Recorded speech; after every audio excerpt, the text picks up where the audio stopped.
Good morning students, मैं Anup Shrivastava golden public school Chauhadpur Khadar greater Noida की तरफ से ऑनलाइन क्लास में हिंदी व्याकरण का एक छोटा सा वीडियो लेके आया हूं। इस वीडियो के माध्यम से हिंदी व्याकरण के बारे में जानेंगे।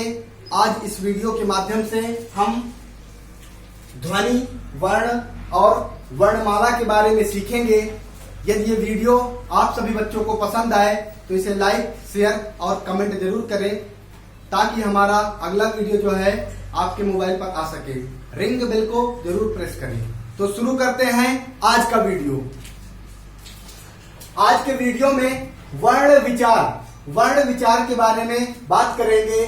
तो आज का जो टॉपिक है ध्वनि, वर्ण और वर्णमाला, इनको जानेंगे। इनका प्रयोग कहां पर होता है, इनके यूज क्या होते हैं।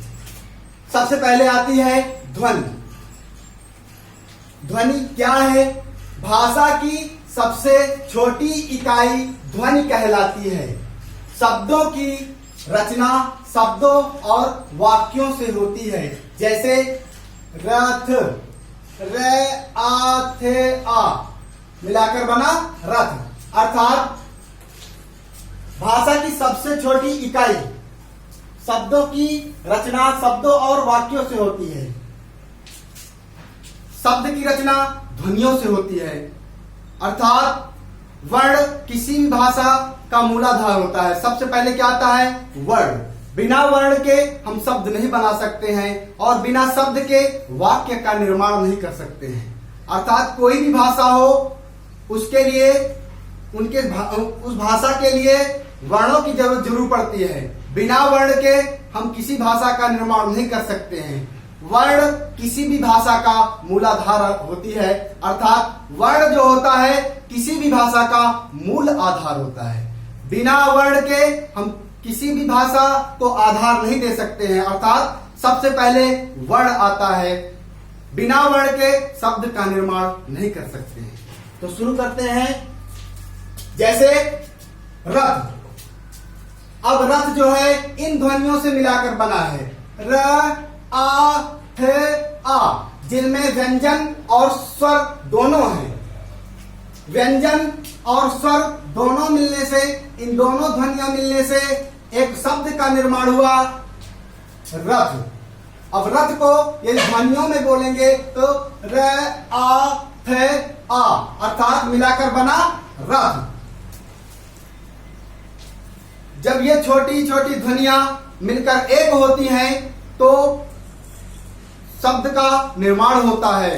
इन वर्णों की सहायता से हम शब्द का निर्माण करते हैं। अर्थात बिना वर्ण के किसी भी भाषा का मूल आधार नहीं होता है। बिना वर्ण के किसी भी भाषा का निर्माण नहीं किया जा सकता है। नेक्स्ट है वर्ण। भाषा की उस छोटी से छोटी ध्वनि को वर्ण कहते हैं। भाषा की छोटी से छोटी जो ध्वनियां होती हैं उन ध्वनियों को वर्ण कहा जाता है। इन ध्वनियों को जब हम मिलाकर बोलते हैं तो एक शब्द का निर्माण होता है। जैसे शरद। अब इसको ध्वनियों में मिलाकर बोलेंगे तो स, आ, रे, आ, दे, आ, अर्थात जो शब्द बना शरद। अर्थात ध्वनियों के निर्माण से ही शब्द का निर्माण होता है। शब्द के निर्माण से वाक्य का निर्माण होता है, सेंटेंस का निर्माण होता है। तो बिना ध्वनियों की सहायता से हम शब्द का निर्माण नहीं कर सकते हैं। अगर शब्द का निर्माण करना है तो ध्वनियों की जरूरत जरूर पड़ेगी। अर्थात स्वर और व्यंजन का मिलाप करना पड़ेगा।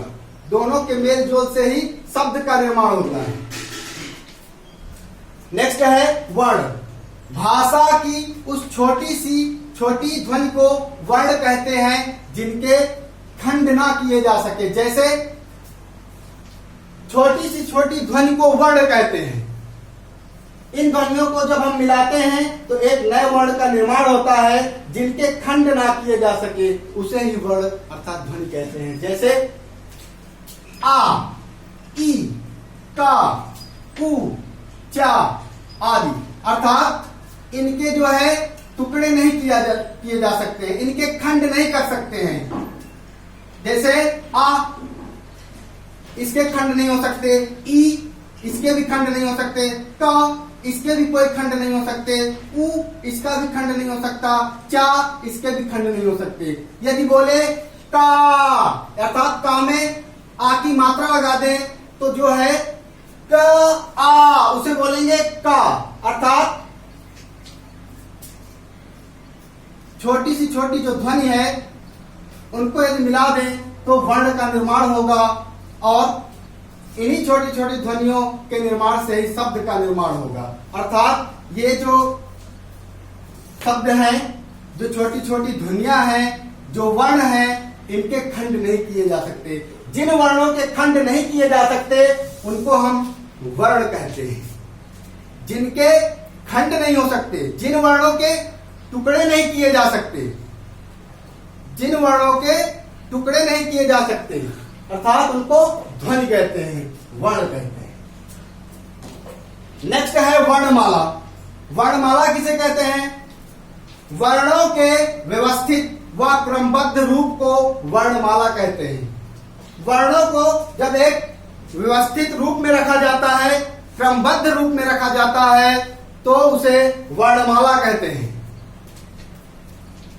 जैसे हिंदी वर्णमाला निम्न प्रकार से होती है: आ से औ तक, आ ई उ रे पेरिसी ए ओ औ, अर्थात आ से औ तक जो भी वर्णमाला होती है उसे हम स्वर कहते हैं। आ से औ तक वर्णमाला को स्वर कहते हैं। इनकी जो संख्या होती है वो 11 होती है। आ से औ तक वर्णमाला स्वर कहलाती है, इनकी संख्या 11 होती है। इसके बाद अंग आहा ये अयोगवाह कहलाते हैं। अंग आहा ये दो वर्ण ऐसे होते हैं जो अयोगवाह कहलाते हैं। अयोगवाह क्या होते हैं? वे ध्वनियां ना तो स्वर का कार्य करती हैं ना तो व्यंजन का कार्य करती हैं। ऐसी ध्वनियां ना तो स्वर का कार्य करेंगी ना तो व्यंजन का कार्य करेंगी। ऐसी जो ध्वनियां होती हैं, ऐसी ध्वनियों को अयोगवाह कहा जाता है। अयोगवाह की संख्या कितनी है? 2। एग्जाम्पल अंग आहा, अयोगवाह कितने होते हैं? 2। अंग आहा, ना तो स्वर ना तो व्यंजन, ना तो स्वर के साथ पूरा कार्य करेंगी ना तो व्यंजन के साथ, इसीलिए इनको अयोगवाह कहा जाता है। इनकी संख्या 2 है, अंग आहा। आगे है का से हा तक, अर्थात का खा गा घा अंगा, चा चा जा झा इया, टा ठा ढा ढा आ, ता था दा धा ना, पा फा बा भा मा, या रा ला वा, सा सा हा। टोटल इनकी संख्या है, इनकी पूरी जो गिनती की जाए तो पूरे जो व्यंजन होते हैं, व्यंजनों की कुल संख्या 35 होती है। इसमें डा और ढा, जिनको स्वनिम ध्वनियां कहा जाता है, डा और ढा, इन स्वनिम ध्वनियों का निर्माण भी डा और ढा से होता है। अर्थात व्यंजनों की कुल संख्या 35 होती है। व्यंजन जिन वर्णों का उच्चारण करते समय हवा रुकावट के साथ मुख से निकलती है, व्यंजन कहा जाता है। जिन वर्णों का उच्चारण करते समय हवा रुकावट के साथ मुख से निकलती है, अर्थात उसे व्यंजन कहते हैं। जब हम इन व्यंजनों को बोलते हैं तो रुक रुक कर हवा निकलती है मुंह से, जिनको हम व्यंजन का नाम देते हैं। जैसे बोलेंगे का, हवा धीरे से मुंह से निकली, अर्थात खा, हवा मुंह से, हवा जो है रुकावट के साथ उच्चारण करते समय हवा धीमे से निकली मुंह से, अर्थात इन सभी व्यंजनों को व्यंजन कहा जाता है। इसमें से स्वनिम ध्वनियों को डा और ढा ये दोनों स्वनिम ध्वनियां होती हैं, जिसका निर्माण डा और ढा से होता है। अर्थात इस वीडियो में हमने ध्वनि के बारे में सीखा। ध्वनि क्या है? भाषा की सबसे छोटी इकाई ध्वनि है। हम किसी भी भाषा को जब बोलेंगे बिना ध्वनि के हम भाषा नहीं बोल सकते हैं। जब ध्वनि नहीं रहेगी, किसी चीज की ध्वनि नहीं उत्पन्न होगी तो शब्द नहीं बनेंगे। जब शब्द नहीं बनेंगे तो वाक्य नहीं बनेंगे। अर्थात भाषा की जो सबसे छोटी ध्वनि है, भाषा की जो सबसे छोटी इकाई है, उसे ध्वनि कहते हैं। बिना ध्वनि के शब्द का निर्माण नहीं किया जा सकता है और ध्वनियों को मिलाकर ही हम शब्द का निर्माण करते हैं। इसी तरह वर्ण, छोटी सी छोटी ध्वनियां जिनके खंड ना किए जा सके, जिनके खंड ना किए जा सके और उनमें से स्वर जो होते हैं वो पूरी तरह से स्वतंत्र होते हैं। स्वर जो होते हैं, जिन वर्णों का उच्चारण स्वतंत्र रूप से किया जाता है, अर्थात कितने होते हैं स्वर? 11 होते हैं स्वर। स्वरों की संख्या कितनी है? 11। आ से लेकर औ तक, आ से लेकर औ तक स्वरों की संख्या कितनी है? 11 है। ये जो स्वर होते हैं, जिन वर्णों का उच्चारण स्वतंत्र रूप से किया जाता है, इनको दूसरे वर्णों की आवश्यकता नहीं होती है। ये स्वयं स्वतंत्र होते हैं उच्चारण करने में। ऐसे वर्णों को ही स्वर कहा जाता है, जिनकी संख्या 11 है। अंग और आहा को अयोगवाह कहा जाता है। ये ध्वनियां ना तो स्वर का कार्य करती हैं, ना तो व्यंजन का कार्य करती हैं। ऐसी ध्वनियां अयोगवाह कहलाती हैं। और उसके बाद का वर्ग, चा वर्ग, टा वर्ग, ता वर्ग, पा वर्ग, या वर्ग, ये सारी डा और ढा को छोड़कर ये जो स्वनिम ध्वनियां हैं, इन सारी ध्वनियों को मिला दिया जाए तो व्यंजन का निर्माण होता है। कुल व्यंजनों की संख्या है 35। व्यंजन के बारे में हम बता चुके हैं आपको। जिन वर्णों का उच्चारण करते समय हवा हमारे मुख से जो है रुक कर निकलती है, रुकावट के साथ निकलती है, ऐसे ही वर्णमाला को व्यंजन कहा जाता है। तो आज इस वीडियो में हमने ध्वनि, वर्ण, वर्णमाला, इन सभी को हमने सीखा।